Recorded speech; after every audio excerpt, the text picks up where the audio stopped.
ವರ್ಗಾವಣೆಗೆ ವಿಶೇಷ ಮಾರ್ಗಸೂಚಿ ಸೇರಿದಂತೆ ಕರ್ನಾಟಕ ರಾಜ್ಯ ಗ್ರಾಮ ಆಡಳಿತ ಅಧಿಕಾರಿಗಳ ವಿವಿಧ ಬೇಡಿಕೆಗಳನ್ನು ಈಡೇರಿಸುವಂತೆ ಆಗ್ರಹಿಸಿ ಕರ್ನಾಟಕ ರಾಜ್ಯ ಗ್ರಾಮ ಆಡಳಿತ ಅಧಿಕಾರಿಗಳ ಕೇಂದ್ರ ಸಂಘದ ಆದೇಶದ ಮೇರೆಗೆ 2ನೇ ಹಂತದ ಅನಿರ್ದಿಷ್ಟ ಅವಧಿ ಮುಷ್ಕರ 3ನೇ ಹಂತಕ್ಕೆ ಕಾಲಿಟ್ಟಿದ್ದು ಪ್ರತಿಭಟನಾ ನಿರತರನ್ನ ಭೇಟಿಯಾದ ಶಾಸಕ ಅಶೋಕ್ ಕುಮಾರ್ ರೈ ಅವರು 4 ಬೇಡಿಕೆಗಳನ್ನು ಈಡೇರಿಸುವ ಭರವಸೆಯನ್ನು ನೀಡಿದ್ದಾರೆ.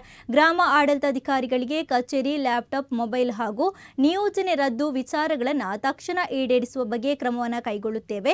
ಈ ಬಗ್ಗೆ ಮುಖ್ಯಮಂತ್ರಿ ಅವರಿಗೂ ನಿಮ್ಮ ಮನವಿಯನ್ನು ತಲುಪಿಸಿದ್ದೇವೆ. ನ್ಯಾಯಯುತವಾದ ಬೇಡಿಕೆಗಳನ್ನು ಈಡೇರಿಸುವಲ್ಲಿ ಸರ್ಕಾರ ಹಿಂದೆ ಬೀಳೋದಿಲ್ಲ. ಲ್ಯಾಪ್ಟಾಪ್ ನೀಡುವ ಬಗ್ಗೆ ಈಗಾಗಲೇ ಇಲಾಖೆಯ ಮುಖ್ಯ ಕಾರ್ಯದರ್ಶಿ ಹಾಗೂ ಸಚಿವರಲ್ಲಿ ಮಾತನಾಡಿದ್ದೇನೆ. ಉಳಿದ 3 ಬೇಡಿಕೆಗಳು ಸಮರ್ಪಕವಾಗಿದೆ. ಈ ಬಗ್ಗೆಯೂ ಚರ್ಚೆಯನ್ನು ಮಾಡುತ್ತೇನೆ. ಆದರೆ ಅಂತರ್ಜಿಲ್ಲಾ ವರ್ಗಾವಣೆ ರಾಜ್ಯ ಮಟ್ಟದ ವಿಚಾರವಾಗಿದೆ. ಈ ಬಗ್ಗೆ ಸರ್ಕಾರ ತೀರ್ಮಾನ ಮಾಡಬೇಕಾಗುತ್ತದೆ ಎಂದು ಹೇಳಿದರು. ನಿಮ್ಮ ಎಲ್ಲ ಸಂಘಟನೆಯ ಪ್ರಮುಖರಿಗೆ ನೀವು ಕೇಳಿರುವಂಥ ಬೇಡಿಕೆಗಳಲ್ಲೂ ಎಲ್ಲ ಇದು ನನ್ನ ಪ್ರಕಾರ ಎಲ್ಲ ಸರಿಯಾಗಿರುವಂಥದ್ದು. ಒಂದು, ನಮಗೆ ಅಲವೆನ್ಸ್ ಕೊಡಬೇಕು ಅನ್ನೋದನ್ನು ಬಿಟ್ಟು ಬಾಕಿದೆಲ್ಲ ಕೊಡುವಂಥದ್ದು. ಇದನ್ನು ಎಲ್ಲ ಬೇಡಿಕೆಗಳು ನನ್ನ ಪ್ರಕಾರ ಇದು ಕೊಡಬೇಕಾಗಿರುವಂಥ ಬೇಡಿಕೆಗಳನ್ನು ನಾನು ತಿಳ್ಕೊಳ್ತೀನಿ.